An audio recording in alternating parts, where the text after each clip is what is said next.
Amis de la chronique judiciaire, bonjour et bienvenue. Aujourd'hui, nous parlerons de l'ARCSAL. Alors, sans plus discourir, qu'est-ce qu'une SAL?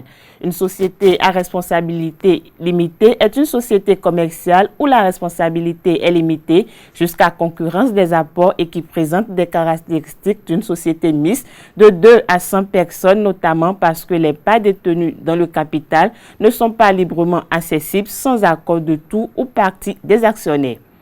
Comment s'effectue la création d'une SAL? La création d'une SAL en ligne s'effectue en accomplissant plusieurs démarches bien précises. Pour créer une SAL, il est nécessaire de rediriger des statuts. Les statuts d'une SAL ont pour objectif d'organiser le fonctionnement et l'organisation de la société. Il doit être rédigé par écrit et signé par tous les associés, de nommer les dirigeants lorsqu'ils ne sont pas désignés directement dans les statuts.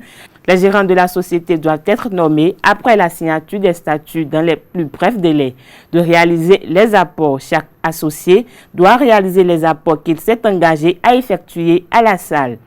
Ces apports peuvent correspondre à des apports en numéraire qu'il convient de verser ou à des apports en nature qu'il convient d'évaluer et de transférer à la propriété à la société. Parfois, un commissaire aux apports doit intervenir.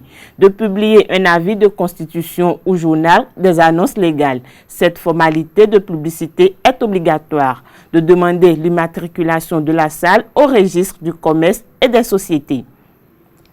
Parlons de l'objet de la SAL à présent. L'objet d'une SAL correspond à l'activité qu'elle prévoit d'exercer. Cet objet social peut être modifié en partie ou totalement au cours de sa vie, mais ce changement devra suivre des formalités précises.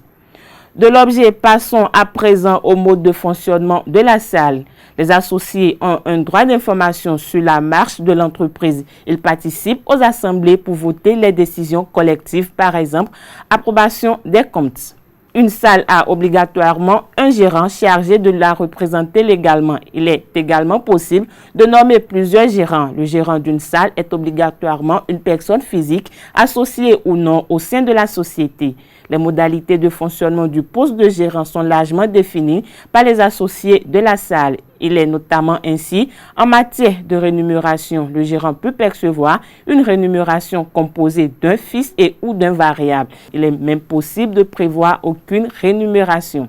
En matière de durée du mandat, le mandat du gérant de SAL peut être à durée déterminée ou indéterminée. En matière de pouvoir, dans certaines limites, à l'égard des tierces, le gérant représente légalement la société. Par contre, vis-à-vis des associés, des limitations de pouvoir peuvent être prévues. Par exemple, une procédure d'autorisation peut être mise en place pour les décisions importantes. Qui peut être associé d'une SAL? Les associés de SAL disposent de plusieurs droits, des droits politiques, des droits d'information et des droits financiers, c'est-à-dire droits aux dividendes et aux boni de liquidation.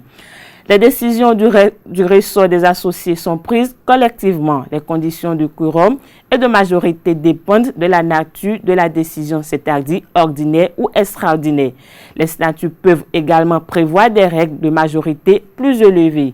Les associés d'une SAL doivent être convoqués dans les 6 mois qui suivent la clôture de chaque exercice pour délibérer à propos de l'approbation des comptes de l'exercice et de l'affectation du résultat.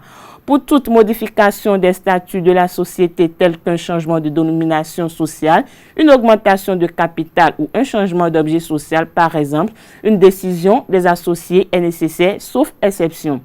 Lorsqu'un associé envisage de céder ses parts sociales à un tiers, il doit obligatoirement obtenir l'agrément des associés pour réaliser la cession.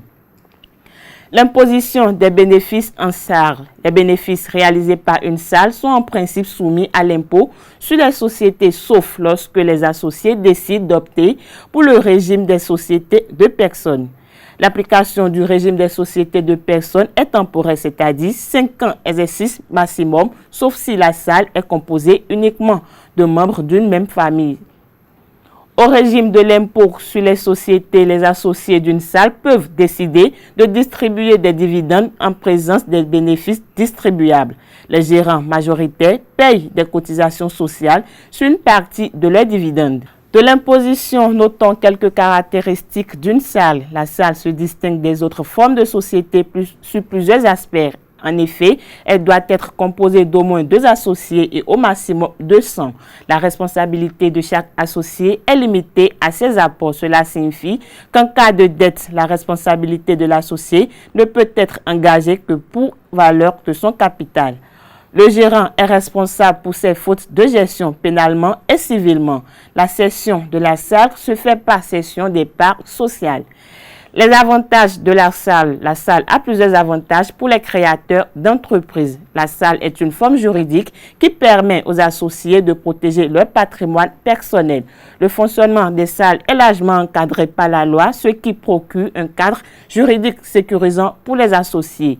Les gérants majoritaires sont affiliés à la sécurité sociale des travailleurs indépendants. La protection sociale coûte moins cher qu'au régime général. En matière d'imposition des bénéfices, les associés d'une salle ont le choix entre l'impôt sur les sociétés ou l'imposition directe des bénéfices à leur nom. Des avantages découlent des inconvénients. Quitte des inconvénients, certaines activités sont interdites d'être exercées sous la forme d'une salle. C'est le cas des assurances, des entreprises d'épargne, des laboratoires d'analyse médicale et des activités réservées par la loi à d'autres formes de sociétés. Aussi, la salle ne peut pas émettre des titres négociables. L'associé majoritaire ne peut pas être à la fois gérant et avoir le statut de salarié. Son formalisme est un peu plus lourd et coûteux que l'entreprise individuelle. Il est à noter que chaque année, une assemblée générale doit être tenue au sein d'une salle. C'est l'ignorance de nos droits que l'arbitraire tire sa plus grande force. C'est sur cette citation de Denis Langlois que prend fin votre chronique du jour.